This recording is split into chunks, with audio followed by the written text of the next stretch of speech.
Okay, now coming to question number 25. In the first part, we are asked to find out uh, the wavelengths of light that would be missing at a distance of 1 millimeter from the central bright fringe. Okay, so as we know that dark fringe occurs at yn is equal to 2n plus 1 d over 2 lambda small d. So if I just simplify this expression, this is what I'll get.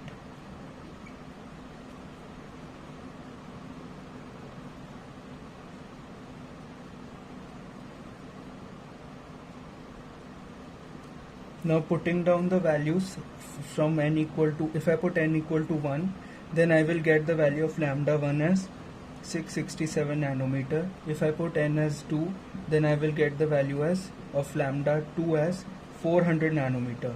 So that means these two rays would be missing. Okay, now coming to part number B. In this we are asked to find out the that wavelength that would have the strongest intensity. Okay, so as we know that yn for bright fringe is n lambda capital D by small d. Okay, so if I just put down the if I just take n as 1, so value of lambda 1 would be y small d by capital D. So this would come out to be 1000 nanometers. Now if we put n as 2, so actually if I simplify this expression, so lambda is y small d by nd, so this would be 500 nanometer. So this is there in the range, so this would have the strongest intensity. Okay, now coming to question number 26. In this question we have to find out the minimum value of d so that there is a dark fringe at point O. So for the first minima to occur, we know that the path difference must be equal to lambda by 2. So path difference at O must be equal to lambda by 2. Now the next thing is we have to find the path difference. So path difference over here would be AB plus BO minus AC minus CO, which should be equal to lambda by 2. So as we know that AB and BO and AC and CO are equal because of symmetry, so I can write down AB minus CO equal to lambda by 2. Okay, yeah, so AB applying, since this is a right angle triangle, so AB square would be equal to AC square plus BC square. So AB would be equal to AC square plus BC square raised to the power half. So I'll put that here, AC square plus BC square raised to the power half minus CO. CO is equal to D, which should be equal to lambda by 2. And yeah, and BC is equal to small d. Now as we can see that now let us first take out d common. Yeah, so after taking out d from this expression, this is what I will get.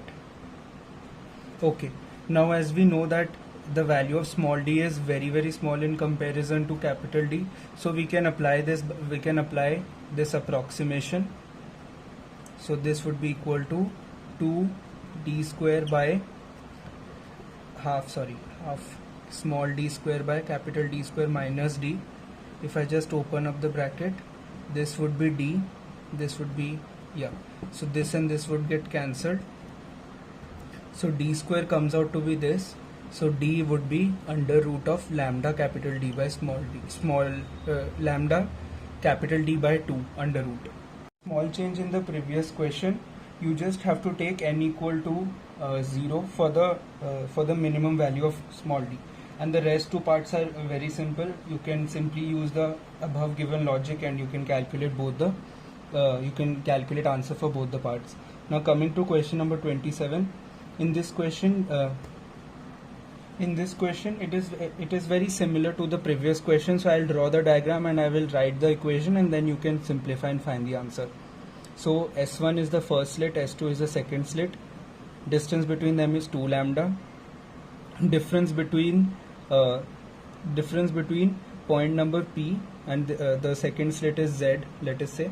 So delta x should be equal to S1p minus S2p, and since we are asked to find out the minimum intensity, so 2n plus 1 lambda by 2.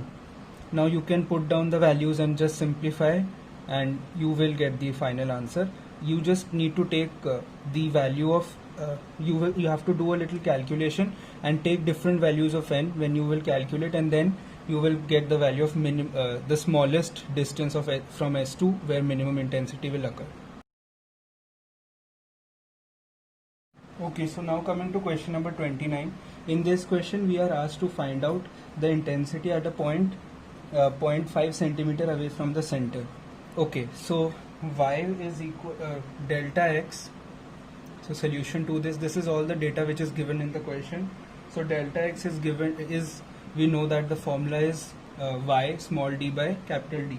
If you put down the values, value of delta x would come out to be 5 into 10 power minus 6 meters. Okay, so as we know that 2 pi by lambda into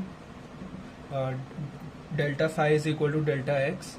So if you just okay, so there is a small correction. The actual formula is 2 pi by lambda into delta x, which is equal to delta phi. Okay, now if you just put down this value here, lambda also is given in the question, and 2 into pi, so delta x would come out to be 50 pi by 3. 50 pi by 3 50 by 3 pi. Okay, so if you simplify this this would come out to be 2 pi by 3. Okay, so as we know that means 5 is 2 pi by 3. Okay, so we know this formula that I is equal to I naught cos square phi by 2. So let us put down this value over here.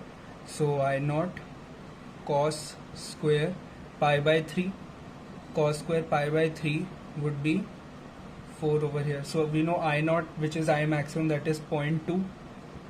So put down this value over here. So value of this would come out to be 0.05 watt per meter square.